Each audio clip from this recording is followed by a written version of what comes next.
వంగవీటి మోహన రంగ విగ్రహ నిర్మాణ కమిటీ అధ్యక్షులు తోట నాని జనసేన జిల్లా సంయుక్త కార్యదర్శి తూము విజయ్ కుమార్ల ఆధ్వర్యంలో వంగవీటి మోహన్ రంగ జయంతి సందర్భంగా చింతలపూడిలోని వంగవీటి విగ్రహానికి చింతలపూడి నియోజకవర్గం శాసనసభ్యులు సొంగ రోషన్ కుమార్ పూలమాలలు వేసి ఘనంగా నివాళులర్పించారు.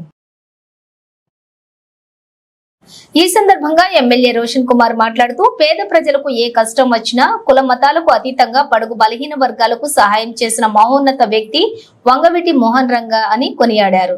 నా రాజకీయ భవిష్యత్తులో ఆయన ఆశయ సాధనలకై పనిచేస్తానని ఎమ్మెల్యే అన్నారు. ఈ కార్యక్రమంలో చింతలపూడి నగర పంచాయతీ అధ్యక్షులు పక్కాల వెంకటేశ్వరరావు, ప్రధాన కార్యదర్శి బోడా నాగభూషణం, జనసేన మండల అధ్యక్షులు చీదరాల మధుబాబు, ఐటీడీపీ చింతలపూడి నియోజకవర్గం అధ్యక్షులు బోడా అనీష్ కుమార్, జిల్లా రైతు కార్యదర్శి కొత్తపూడి శేషగిరిరావు, మాజీ సర్పంచి చెట్లూరి ధర్మరాజు తదితరులు పాల్గొన్నారు.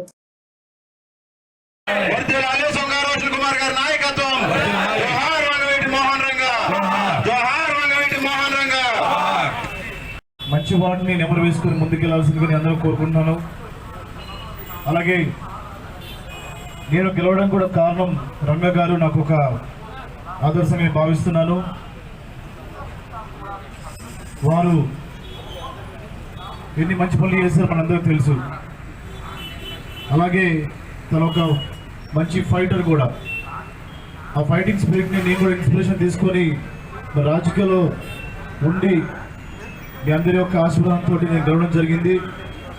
తప్పకుండా రంగా గారి ఆశలు అయితే ఉన్నాయో అవన్నీ పాటిస్తూ చింతలపూడి నియోజకవర్గ అభివృద్ధికి నేను తోడ్పడతానని మీకు అందరికీ పాటిస్తూ సెలవు తీసుకుంటాను. Thank you.